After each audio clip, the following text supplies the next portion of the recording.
इस समय हमें ट्रेडिंग अकाउंट, पीएनएल अकाउंट और बैलेंस शीट बनी हुई है और हमें रिवाइज फाइनल अकाउंट्स बनाने हैं, ऐसा वो एक्सपेक्ट कर रहा है हमसे। ट्रेडिंग अकाउंट ड्रॉ करिए, 8 to 10 लाइंस। नेक्स्ट पेज पे प्रॉफिट एंड लॉस अकाउंट, जिसमें ASFO 6 lines, 5 lines, 3 to 4 lines, rest एक लाइन छोड़ के अदर इनकम्स। नेक्स्ट पेज पे profit and loss appropriation, 8 to 10 lines. उसी पेज पे partners capital account, 6 to 8 lines. Next page पे balance sheet, non current assets 10 lines, current assets rest capital 6 lines, non current liability 5 lines, current liabilities rest. Max to max 5 minutes for all these. सबसे पहले हम trading account को ठीक करते हैं। Trading PNL combine दे रखा है। We start from the credit side. Sales, sales आता है ट्रेडिंग अकाउंट में, इस पर कोई एडजस्टमेंट नहीं है, तो हमने सीधा बाय सेल्स बाहर लिखा। फिर सन्ड्री इनकम और बैड डेट्स रिटर्न, ये हमारी अदर इनकम्स हैं। तो other incomes profit and loss account में क्रेडिट साइड आती है, by sundry income, by bad debts return. अब हमने क्रेडिट साइड कंप्लीट कर लिया। अब debit side cost of goods sold दे रखा है और इस पर एडजस्टमेंट है। हमने परचेजेस रिकॉर्ड नहीं की हैं, तो इसीलिए ये जो कॉस्ट ऑफ गुड्स सोल्ड है उसे मैं ट्रेडिंग अकाउंट में अंदर लिखूंगा। To cost of goods sold 4,64,000। Adjustment बाद में करेंगे। ऑफिस एक्सपेंसेस एडमिनिस्ट्रेशन एक्सपेंसेस में आता है, कोई एडजस्टमेंट नहीं है, सीधा बाहर लिख सकते हैं। नेक्स्ट है शोरूम रेंट, ये सेलिंग एक्सपेंस है। पैकिंग एक्सपेंस भी सेलिंग एक्सपेंस है, तो showroom rent and packing expenses आप सेलिंग एक्सपेंसेस में लिख सकते हैं। नेक्स्ट इज, आपको दे रखा है bad debts. Now bad debts is old bad debts, and then definitely there is an adjustment. There is an adjustment of BDR new, तो इसीलिए हम लोग प्रॉफिट एंड लॉस में अदर एक्सपेंसेस एंड लॉसेस में to bad debts old करके लिख देते हैं। Then we have advertisement expenses is a selling expenses, तो प्रॉफिट एंड लॉस में to advertisement expenses 14,000। Then selling and distribution expenses दे रखा है, तो that comes in profit and loss account. To selling and distribution expenses 20,000। Then we have financial expenses. Financial expenses का self head है financial expenses, तो to financial expenses that is 6,000। Then you have sundry expenses. Sundry expenses is miscellaneous expenses. You can show it in administration, you can show it in other expenses you wish. Sundry expenses 16,000। Then salary, अब salary पर adjustment है, adjustment number 3 आप देख सकते हैं, इसीलिए मैं salary अंदर लिखूंगा। एडमिनिस्ट्रेशन एक्सपेंसेस में टू सैलरी 8,000, एडजस्टमेंट करेंगे बाद में। फिर टैक्सेस एंड इंश्योरेंस, तो टैक्सेस एंड इंश्योरेंस पर भी नहीं, टैक्सेस एंड इंश्योरेंस पर कोई एडजस्टमेंट नहीं है, तो you can write directly in the out column taxes and insurance. Then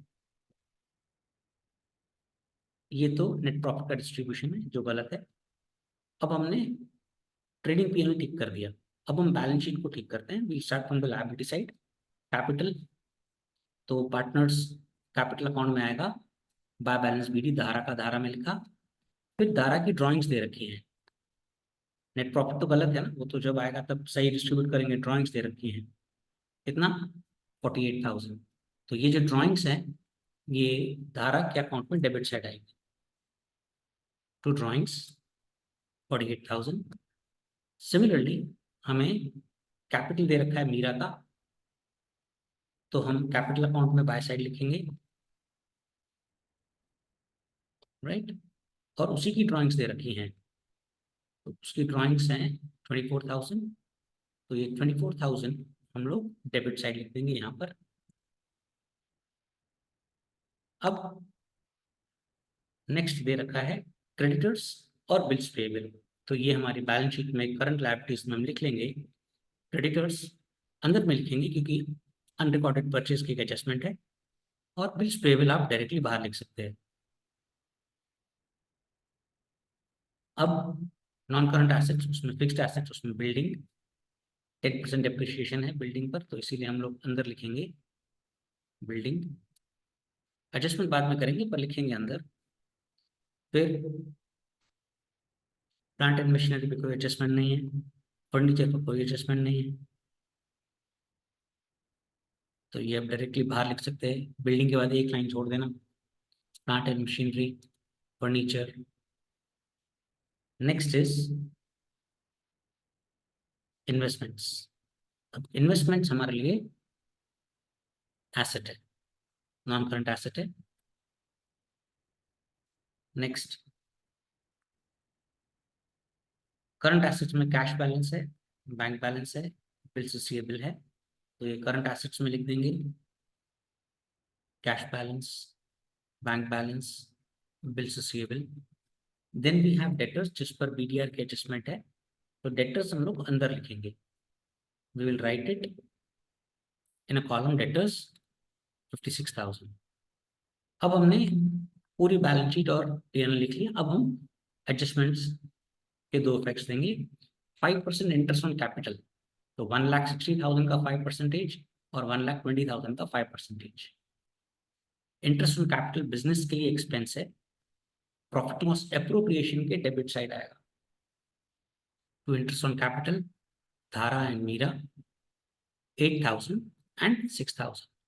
debit effect, हर वो एडजस्टमेंट जो पीएनएल अप्रोप्रिएशन के debit side, partners capital account के credit side, by interest on capital 8,000 and 6,000। Next adjustment है 10% depreciation on building is to be provided. Now 10% depreciation on building, तो building में से minus 24,000, 2,16,000 बाहर। एसेट में से माइनस किया, डेबिट में से माइनस किया, तो क्रेडिट इफेक्ट। दूसरा आना चाहिए डेबिट इफेक्ट। डेबिट इफेक्ट आएगा प्रॉफिट एंड लॉस में। यहाँ पे हमने एक लाइन इसलिए छोड़ दी क्योंकि बीडीआर की एडजस्टमेंट है। Next, prepaid salary 400। Prepaid salary, prepaid हमारे लिए एसेट होता है, इसीलिए एसेट साइड लिखा जाता है और सैलरी में से माइनस हो जाता है। प्रीपेड सैलरी टू सैलरी होती है, तो सैलरी का खर्चा कम हो जाता है। अब डेबिट में से माइनस किया, क्रेडिट इफेक्ट। दूसरा आना चाहिए डेबिट इफेक्ट, एसेट्स। डेटर में लाइन छोड़ देना, प्रीपेड सैलरी 400, डेबिट इफेक्ट आ गया। Then we have interest on investments not received, मतलब आउटस्टैंडिंग है, तो हमारी इनकम है। अदर इनकम्स में लिखेंगे by interest on investments 800, credit effect. दूसरा आना चाहिए डेबिट इफेक्ट, एसेट्स है, एसेट साइड लिखेंगे करंट एसेट्स में इंटरेस्ट रिसीवेबल 800, यहाँ डेबिट आ गया और वहाँ क्रेडिट आ गया अदर इनकम्स में। Then bad debts reserve of 1,200 is to be maintained, future loss 1,200 रुपए का हमारा फ्यूचर लॉस है, तो डेटर में से माइनस करेंगे। अब डेटर में से माइनस किया, एसेट में से माइनस किया, तो आपने क्रेडिट इफेक्ट दिया।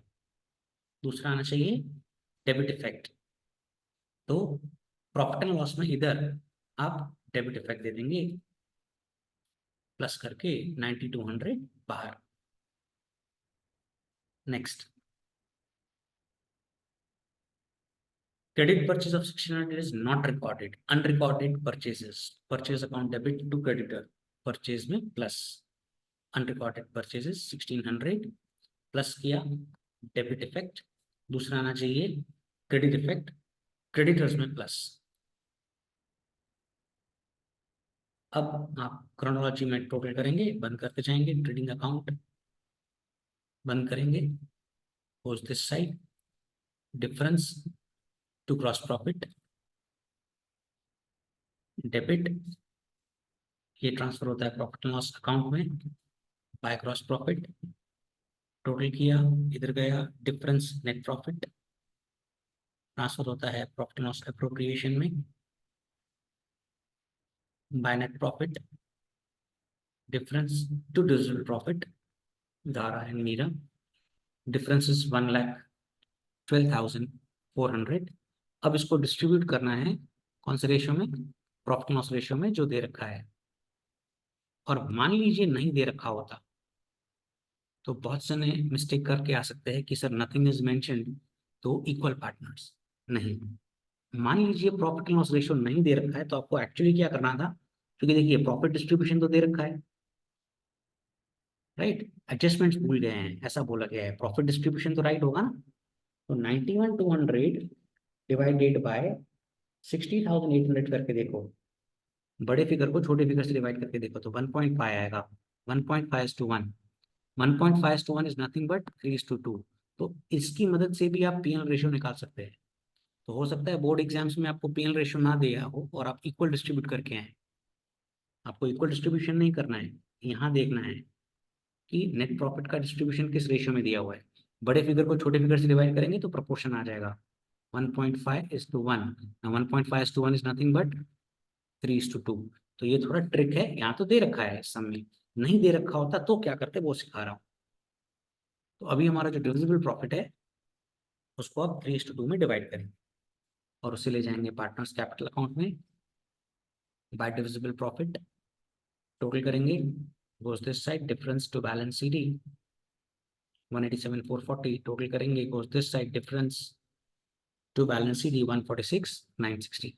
This you will write it in balance sheet, Dara and Meera, and your balance sheet should tally both sides with 3,76,000. Wish you good luck.